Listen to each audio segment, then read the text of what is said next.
Good afternoon, everyone. Brian here at Bass Cast Radio. Hope you guys are doing well out there. Tonight, it's just me, everybody. Hank is on the road as always, and he's, I think he told me he had to get something fixed on the brand new boat. And I ain't gonna lie to you guys, it's probably one of the reasons why I don't have one. It's something else I don't have to fix, even though it's under warranty. It's something else I don't have to take care of, and I'm able to spend more time and concentration here at the basscast.com. Guys, Monday, we dropped a Before the First Cast episode with Rick Tilley in it. I hope you guys have all had a chance to take a listen to that. It was a great episode talking about him fishing the Toyota series. I hope you guys are liking Before the First Cast. I know you guys aren't very good at giving feedback, but I would love some. That'd be awesome. And let us know what you guys think about that. I'm recording another episode of that tomorrow with Mr. Gray Buck, and we're going to dive into the transition. And gosh, it don't seem like a transition around here lately. It's in 40-degree mornings and 60-degree days, but it's getting cold. Too early, if you ask me. But hey, the water's going to start cooling down a lot more, and hopefully the bite will turn on. I was told it was extremely tough this past weekend on Smith Mountain Lake. The basscast.com will be heading down Saturday morning to Bugs Island for the Angler's Choice 2-day championship. And if you guys saw what I posted earlier, if I remember correctly, I think the winner is going to take home $25,000. And that is correct. $25,000 is going to our winners this weekend. So it's going to be a great event. The Basscast will be there for both days. We're very, very excited and looking forward to that as well. Thank you to everyone who blew up the website after the Big Bass Tour. Holy cow. I think I checked it today. 1,300 people checked out our winner's interview. And thank you all for following us who are new to the Basscast as well as Basscast Radio. And a lot more of you guys are signing up for. Thank you for that. You guys also all saw, or most of you guys saw, that I posted a contest on our Basscast Radio group. I had one person follow instructions. It's the only person that played. I can't give it away to one person. So we're going to wait till next week. We're giving away a brand new Hobie sunglasses valued at $100, shipped to your house, costing you nothing. But you got to be a part of Basscast Radio, our group, and you got to tag 2 of your friends.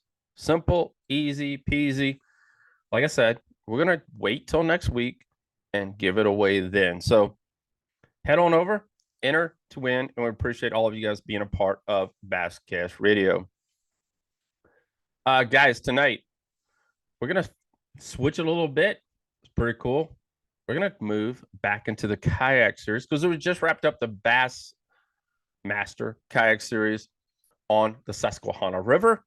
And we have Josh Chrenko on with us tonight, the winner of that event. And we're going to talk about that smallmouth fishery. You guys didn't know, man, it's the 16th largest river. And what is it? Yeah, he won by 194 inches. So congratulations to him. And we're going to have him on. And we're not going to really, you guys know, we've been making a little changes to Basscast Radio. And we're diving more into the mental aspect of bass fishing. I hope you guys are liking that a little bit. We got there's a lot of different podcasts out there, a lot of bass fishing podcasts out there. And we need to kind of stand out. And I think this will help us stand out from that. A lot of you guys have been fishing for many, many years. And a lot of you guys are just first timers. If you're a first timer, head on over to the basscast.com. And we've been uploading a lot of content. Scroll down to our contributees. And we're uploading a lot of stuff trying to help new anglers, learn and improve their skills right here at the basscast.com. So hopefully we'll see young anglers out on the water in a lot of these tournaments that we'll be covering over the next few decades. Maybe 2 is about all I'm probably going to get. I ain't going to lie to you guys. I hit 50 this year. So head on over, check out the basscast.com, everything we got going on there. Don't forget, last but not least, October the 21st is the next Bass Cast Tournament Series, Crazy Horse Marina, Smith Mountain Lake. you have to fish 3 to qualify for our championship in December. So if you're free, head on over to the basscast.com right now. Scroll down, you'll see the Basscast Tournament Series. Click on that link. Everything that you need to know is there. If this is your first time fishing with us, it's a $25 per person registration fee. If you fish back in the spring, it's already taken care of. So we're looking forward to seeing you all October the 21st, Smith Mountain Lake, Crazy Horse Marina. All right, guys. Josh Chrenko. Josh, welcome to the show. Pleasure to meet you. Congratulations on the win, brother. Is this your first Bassmaster win? Yes, sir. I'm a freshly crowned first time Bassmaster champion. So yeah, for sure, dude. How do you feel, man? I feel good. I feel fortunate, like went against a stacked field, and you go out to fish these tournaments sometimes and really like you just hope you have a good showing. Yeah. Winning is kind of like you got to have everything fall into place, and it's a long shot, and even if you're good, winning is tough. And the fact that kind of everything fell into place and nothing went completely haywire, it's I'll take it, but feel fortunate, I would say, more than anything. So Before excuse me, before the show, we were talking about you fishing many different, different types other than kayak fishing. Rewind mhm. us a little bit. Tell us a little bit about yourself, Josh, and what other types of fishing you enjoy doing, man. Sure. So I I guess I fancy myself as a little bit of I'm a smallmouth guy. So I do not fish for anything else besides smallmouth. That's kind of my thing. I actually host a smallmouth podcast. We're on our fifth season. It's called Smalley Talk. Heck yeah, So I'm a fellow podcaster. So yeah, I've that's been even kind of better. started at yeah, thanks, man. So we do that podcast for the smallmouth community, and then I own a smallmouth apparel brand called Achigan. It's this kind of logo right here, if you've seen that around. Um, I started that 2 years ago, and we're like the official brand of smallmouth bass is like our tagline. So all of our stuff is like based around smallmouth and all our designs and stuff, just because we're we're smallmouth nerds. It's probably a Yeah, good way to say it, um, but yeah, man, I just love chasing smallmouth. I do like fishing tournaments, but I fish out of anything, man. I fish out of kayaks, because where I live, smallmouth are in rivers. yeah, We really don't have any smallmouth lakes per se. So like to get on the rivers, the kayak's one of the best tools to do that with, and that's kind of what got me into it, kayak fishing. But I also have a drift raft. Our podcast is sponsored by a raft company, and we get two of those a year as like part of our sponsorship deal. So I use that, and then I'm in my jet boat all the time. I have a G3 jet boat heck yeah. 1860 that yeah, man, I can run that about anywhere. So man, sometimes I'll take the kayak and the raft and deflate them, put them in the jet boat, and I can have all three of them on the same trip. So, That's awesome. yeah, I like fishing for smallmouth. However, I can get to them wading, kayaking, rafting, jet boating. It doesn't matter. So that's me in a nutshell. So, That's so cool. Yeah, those blow up boats you're talking about, they are not cheap at all, man. I mean, those are like I yeah, I dove into, I don't know why I got hung up in this thing about a month ago, and Yeti did this thing on fly fishing, and yep. they did a whole series. Like they would go to fly shops. It's really cool, guys. If you want to, I mean, even if you don't fly fish, and I tried it one time and I gave the rod back, but it was just really cool going into all these awesome fly shops, and they were talking about, then they'd go fishing, and then they'd have a big party, like it's a whole weekend thing. Then they have a big party at the end of it and give away a bunch of crap. But it was really cool, and I learned a lot about the fly fishing, the boats they use, and Yep. guys, you think a bass boat's expensive? This stuff's expensive. Yeah, fly fishing's like I don't know. I think they're a little bit elitist. I do fly fish a little bit, and my co-host of the podcast, he's like the fly guy, and I'm the conventional guy. It's kind of our little shtick we have. That's cool. So Yeah, so we go out a lot of times in that drift boat, and like we take turns, and like when he's up on the front, he fly Yeah. fishes, and then we switch, and then I conventional fish. So I get to see kind of how fly fishing differs from conventional fishing. And Mm-hmm. fly fishing is cool, man. It has a lot of things you can do with a fly rod you can't with conventional. Um, so like throwing little bugs and stuff where you would think that you would catch dinks. Man, I've seen him catch giant smallmouth on little floating bugs. It's pretty cool to watch a 20-inch smallmouth come up and sip a bug off the surface. It's neat. So Yeah, yeah. it's definitely crazy. And like I said, the show was really freaking cool. If you guys ever get a chance to check out this series that they did. So the Susquehanna River played into your pretty much hands, didn't it? um Yeah, I mean, it worked out. As far as like I said, I feel fortunate more than anything.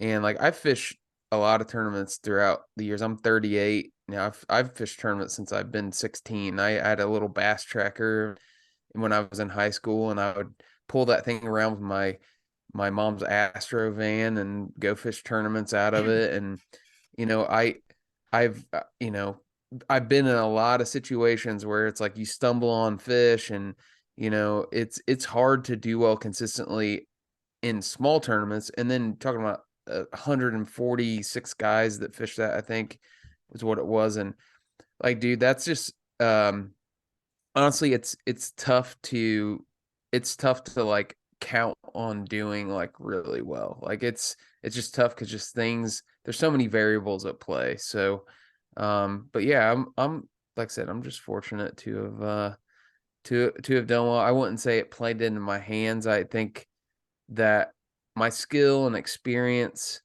Yeah. definitely did me well, but I also had like this element of kind of luck that had to also kind of play into it. And I've been on that river a bunch Mm-hmm. this year in particular, so I've learned it and really tried to figure out how the fish behaved and where they set up. And have you ever been on that river before? No, sir, not at all, man. That's in. Do you fish it? You guys fish the Pennsylvania side, right?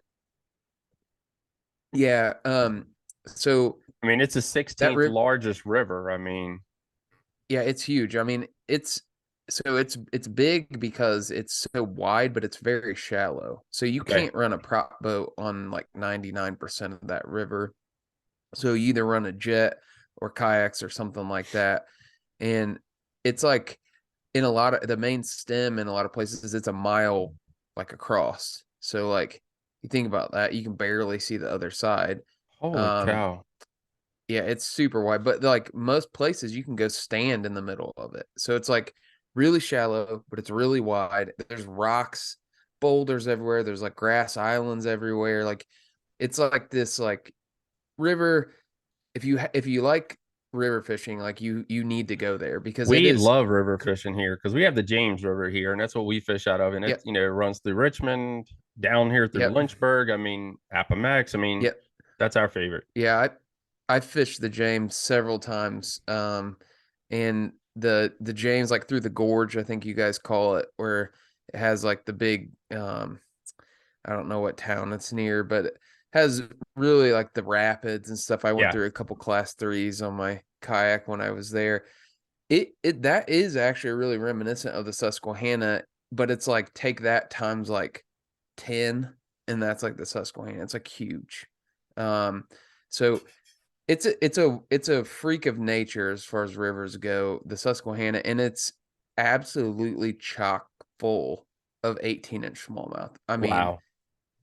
they're crazy smallmouth. They're like violent, they're tenacious. So yeah, man, that place is special. It's That's so it's cool. it's it's one of the coolest rivers I've ever been on. So Besides learning the river, going into this tournament, what are some other ways that you mentally prepare for this event? yeah, I mean, honestly, just doing research and talking with guys that are out there that have a little bit of more updated intel of like, hey, what are the fish doing, that sort of thing. And then doing map kind of study and marking spots out, waypoints, so that I can kind of go check out. Practice for me, I went out with the plan I got there on Wednesday evening. So I had 2 days to practice. Right. The tournament was 2 days. So, I mean, honestly, my theory on practice is like go out and get some confidence, Right. and whether that's finding a spot, which that's what ended up happening. I Okay. found a spot. But or just getting a pattern where you can like duplicate that and start your tournament with like some sort of confidence.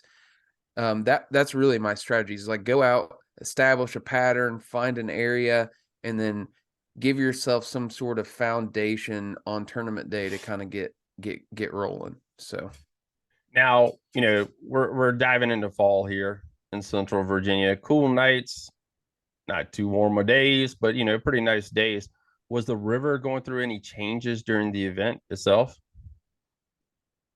absolutely, man. Yeah, I mean, As it usually tournaments turn out like they always like throw you a curveball. That's just kind of like how tournaments do, man. yep. For some reason, like that, it just always seems like a tournament's like freaking something happens, and there were multiple things that happened on that tournament. One, yeah, the fall thing that was the more like predictable part Yeah. of this, I would say, because we're in like I would consider this mid fall, so early to mid fall, and that can be a weird time of year because the fish are not really doing the whole like wolf packing up and like they're not quite yet. I saw a couple fish kind of trailing when I caught them, but like they weren't really in this fall type of full fall mode, but they also weren't in like complete summer mode. So it's like they're like somewhere in between. And what I've found is that any transitional change in bass fishing, whether that be pre-spawn, spawn, Hmm. post-spawn, all those kind of different like stages that those fish go through. The big ones, like the top end fish, are usually the first ones to kind of go do that sort of transition. Right. And like spawn, like if you want to catch huge spawning fish or huge pre-spawn fish, like you go like about a month before when you would typically think to go for those type of times. Hmm. And you won't catch a lot of fish, but the ones you do catch and you find doing those sort of things are usually going to be the upper end alpha fish.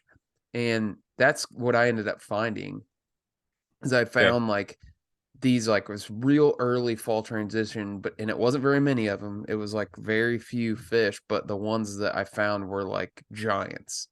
Wow. And per best case scenario, but yeah, we had that, and then we had a big cold front that moved through on Yes, it tournament did. day on Saturday. Yeah, we got hammered with the cold front, some rain, and then to top things off during the middle of day one, so there, if you're not familiar with that river, there's this at the very, so you have a north branch of the Susquehanna and you have the west branch of the Susquehanna, and they come together to make the main stem.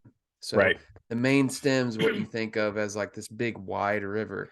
Well, at the main stem, basically right where that main stem comes together, there's this dam, but it's the world's largest inflatable dam. It is a Oh, legit wow. this dam that they inflate during the summer so that boaters can like use that area right above there as like a little lake. Well, in the fall, they deflate that dam and they start letting all that water out from that like lake area. Well, turns out on Saturday at 2 o'clock, they started deflating that dam. And Dang. so it was like this one of those things, guys fish those TVA reservoirs and stuff where it has controlled flow and they'll shut the gates, they'll open gates. Well, they opened all the gates for that. So they deflated that dam and the river went from like, I was like 8,000 CFS to like 30,000 CFS. I mean, it was like crazy amount of flow and it muddied up the river. It Oh, was like, wow. so my day one and day two were like two completely different like conditions. So to answer your question, yes, a lot of stuff did change. So Holy yeah. cow. And you already said the river's already shallow as it is. Yep, And when for they're sure. dropping this much water that fast, Yeah, and that typically in a river system that'll help. That'll If you that'll get help. Yeah. yeah, if you get an influx of water, like it kind of stirs up everything, and those fish start feeding. And it did. People absolutely hammered them on day two, and it didn't really help my spot. I mean, my spot was sort of. I fished a. I found an area, and this is very counterintuitive for me because I'm the guy that's like running around, like covering water and like finding multiple areas with fish. I stayed on 100-yard like stretch for 2 days straight. I stared at the same thing for 2 days. I didn't move. Wow. Um, so it was hard for me when on day two when guys were absolutely hammering them. Now I had the lead on day one, so I kind of like didn't have a choice but to go back to that spot. Um, but it was tough. I know you had mentioned that like you guys like to talk about the mental side Yeah. of fishing, and like I was going like an hour and a half, 2 hours in between bites. I only caught 8 fish on Saturday and 9 on Sunday Yeah. total. Um, so it was one of those things like it was really tough for me because guys were coming back saying I'm catching 70 fish, I'm catching all these fish. Yeah. And I wasn't, but I was just catching The giants. giant So fish you needed. yeah, So what which, made you what I made had you say faith. I'm gonna commit? Really the biggest thing, I went there in practice, and that was the first spot I wanted to check out because I had kind of marked some spots, and that was one of the areas that I had sort of had some intel and an inkling that like in the fall fish get like push bait up there. Yep. But I was actually like all the stuff that I had heard that happens like later in the month. So I didn't even necessarily think there'd be fish there. Well, I went there in 45 minutes and I caught, 2 20s and a 19, which is like if you're a bass boat guy, that's like 2 4-pounders and a 3.5 pounder, Mm-hmm. like Mm-hmm. I caught 3 giants, like boom, boom, boom. And then I left it alone. I was like, all right, like that's all I needed to see. Like there's freaking huge fish here. And I left and I didn't touch it until tournament day. So when I came back on tournament day, I kind of was like, I put my nose down and I made like a commitment to myself that like I'm gonna stick to this spot, do or die, rain or shine. This is what I was doing, and I wasn't leaving. And I did that for 2 days, and it paid off. So Consistency, yeah, guys, sticking with that game plan and not getting spun out helped you win this event, man. yeah, Because I yeah. mean, And I about like spun what you out. just said. I mean, it was all or nothing. That's what you went. When you went up there and you found that spot there in practice, it was all or nothing for you. You're either gonna win, or you're gonna lose. I mean, Yep. And you know, I do a podcast on our like anytime I fish a tournament, I do a tournament diary where I basically record on my phone, and I record like during practice, and then that's so you cool. know I recorded on the way there, and then I recorded before day one and before day two and after day two. So I like documented kind of the journey throughout, and I did exactly what you said. I was like, hey, like I'm doing this, like I'm committing to it, and I'm like not leaving. I didn't give myself an out or choice. um I did have one weak moment where I was on day one. So I'm not by any stretch of the imagination, I'm not a swim bait guy, but I Right. do have some swim bait. I have a swim bait box that's just like very small, and I had taken them with me because I'd kind of heard some people talking about The them hitting chatter. big swim baits. I hadn't caught them on swim baits up to that point, but I brought them with me. So I tied on a bull shad, a 6-inch bull shad, which Is I've the caught fish best. on before. Yeah, bull shads are freaking sick. I caught, I went a long time without really doing much, and then I tied that on, and then I like started whacking them. I caught like four in like an hour, and there were four good ones. And then it was about 10:30. The tournament started at 7:30. It was about 10:30. I had four fish, and I hooked into what I thought was a giant. Well, it turns out it was a huge muskie. Oh, And dang. this thing is doing all kinds of tail walking, it's jumping out of the Mm-hmm. water. Mm-hmm. And I'm like, keep in mind, I'm in a kayak. So I'm like, inflatable kayak at that. So I'm like, I don't want this thing anywhere near my kayak. It's going to tear a big hole in it. So I'm like, fighting this thing. Well, it cuts me off. And I have no bull shads left. Like that was all I had. So I'm on the water day one, no bull shad. So I'm like, well, I have some glide baits. I tied a glide bait on and was throwing that. I went 2 hours without a bite, and I was like, all these things are going through my head. Like, dude, like I'm gonna leave this tournament with 4 fish. This is gonna wreck me. And That's crazy. you know, so I went back. I had this little scrub island behind where I was fishing, and I would Right. kind of beach my kayak up on it. And I took a break, drank a little bit, got a little snack, and then I tied on a mag slow. If you're familiar Yeah. with mag drafts, they make Yep. a mag slow. It's like a Yep. little bit longer tail, I think. But I tied that on and I went up there and threw it about 3 times and got hammered. And I finally got my 5th fish at like 1 o'clock. Um, so about 2.5 hours before the tournament was over. And then I ended up calling like 2 other times, and then so that got me the lead. And then yeah, I came back day 2 and the river was completely different. It came up, it was muddy and all that, so I had to kind of start from scratch again. And I threw a jackhammer all day on day 2, and I caught, like I said, 8 fish on day 2, but 8 of the right ones, and I ended up winning it. So Yeah, you yeah. beat a lot of tough anglers out there. Even, the angler of the year. I mean, he was what, second place, I think.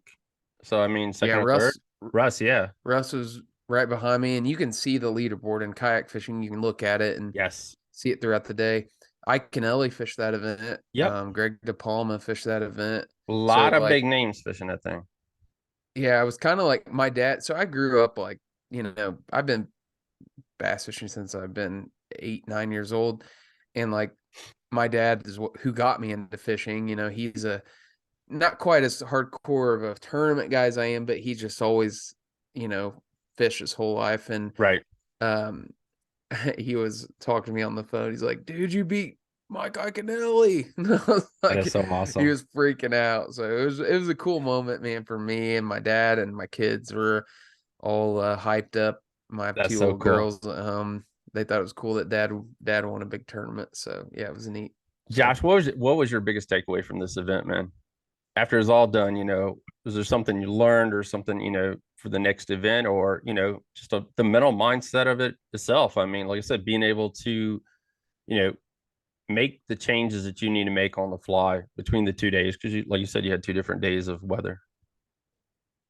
yeah, I mean, you know what I really it came probably the biggest takeaway is this, like, these moments are fleeting, right? Like Mhm. these are like special moments that I need to like really soak up. Like I have this, this tournament or this trophy right here that, be sitting in my office, for ever, and I'll stare up at it and smile. But like the whole like experience of being like, it's a Bassmaster tournament. It's not just some Yeah. regular tournament. Like this is the magazine I read when I was a kid. It's like I'm thoroughly enjoying this. So that's one. From a fishing perspective, like, I don't know. I couldn't say that like if I was gonna like go fish another one of these tomorrow that in a different place that this Right. would have helped me out. But like I followed my gut, I followed my instinct, and I stuck to it. And I typically do that in tournaments, like, but sometimes it works out and sometimes it doesn't. Like, I told myself, if you guys listen to the podcast I recorded, you'll hear me say like, I was kind of like, hey man, the second day I was leading, and I was like, I'm gonna go out here and like I'm just gonna fish. Like, Mhm. and that's all you can do. Like, I know the spot I want to fish. Like, I'm just gonna cast my ass off and I'm gonna throw this jackhammer until I can't throw it anymore. And like if I catch fish, I catch fish. If I don't, I don't. And like I'm gonna go down swinging kind of That's thing. awesome.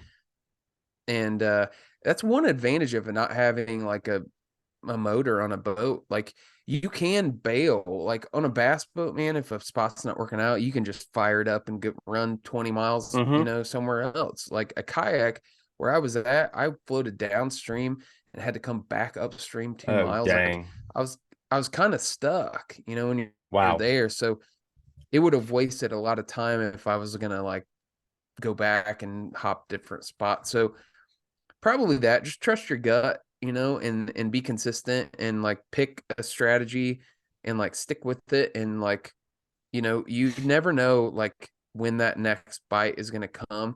And like Mm-hmm. how many times you guys been fishing and you hook one and then you hook three, Yeah. Oh, yeah. and like it happens all the time. And that happened in that tournament. You had to find little pods of them. So it was kind of, you just don't know. So you the only way to make sure you're going to catch fish is keeping your lure wet. And that's what I tried to do. So, Josh, before you go, man, plug that podcast for us. One of my buddies, he commented on the press release we put up on the basscast.com.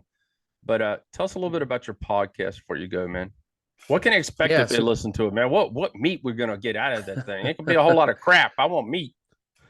yeah, for sure. So, I would say this, like our podcast is about 50% shenanigans and 50% Oh, fishing. So we shenanigans. just like, yeah, we have a good time on there. We don't take ourselves too seriously, but we were the first guys to like, I think there's a couple smallmouth kind of based podcasts out there now. We were the first guys to really like do that. Like we're dedicated to, it's called Smalley Talk. I mean, we're on all the major platforms and we don't do video. We're just audio only, kind of old school that way. um, but if you're interested in like really learning about smallmouth, and we do probably cater more towards river guys. We have lake guys on quite a bit. Like we have a lot of guides that'll come on and talk about stuff. We have some pro guys. We had a couple elite Bassmaster elite guys on, but like guys that really like smallmouth. Like I won't Right. have a guy on talking about largemouth. We don't talk about largemouth. It is all smallmouth all the time. There's a one episode in particular, if you want to go back into the archives, I want to say it's like episode like 9, something like that. Because we have Okay. over 100 episodes in the bank right now. But That's awesome.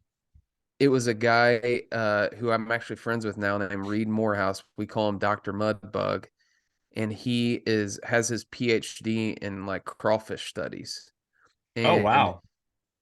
if you want to learn, and this applies to about any species of black bass, he talks about the life cycle of a crawfish and basically what they do throughout the fishing season and what triggers fish to actually feed on them. And it will be some of the best like scientific stuff that you listen to on fishing, because it gave me open my eyes to like what exactly is going on with those crawfish and why you see fish start feeding on crawfish at certain times of the year and that sort of thing. So um there's that episode with Reed Morehouse is his name, that it's a really good one. So All right. If you guys are, oops, wrong podcast. What in the world?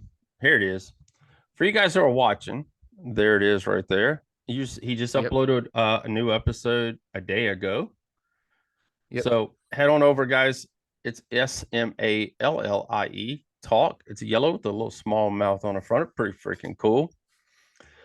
Josh, man, I appreciate you coming on tonight. Thank you for taking a little time out. I know you had a limited amount of time, but hey, man, congratulations on the win. Good luck at the Bassmaster Classic. And anything you would like to say before you hit the road, man? Besides, check out the No, man, podcast.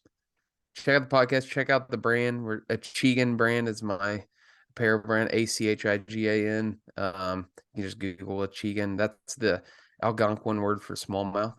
So That's awesome. um yeah, we I have will check some it pretty out. cool, yeah, we have some cool gear. We run a season-long board game for smallmouth fishermen called Smalley Games.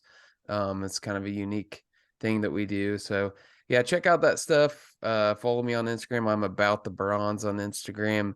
And then obviously Smalley Talk Podcast and Achieving Brand, we're all on Instagram. It's kind of our main platform. So but yeah, Brian, thanks for having me on, man. Appreciate it, dude. I'm subbing your pod. So I'll be listening to your pod, and we'll Awesome. give you a plug on Smalley Talk in our next episode. So always Sweet. help a fellow podcaster out. Yes, So 110% there. Yeah, we got. I want to get you back on. I started a new podcast called Before the First Cast, and it's just a cool. little 15-minute podcast. And we need to get you back on Yeah. and talk about some smalley fishing because we love it here. Like I said, everybody fishing the James River, the Potomac River, the Stanton River.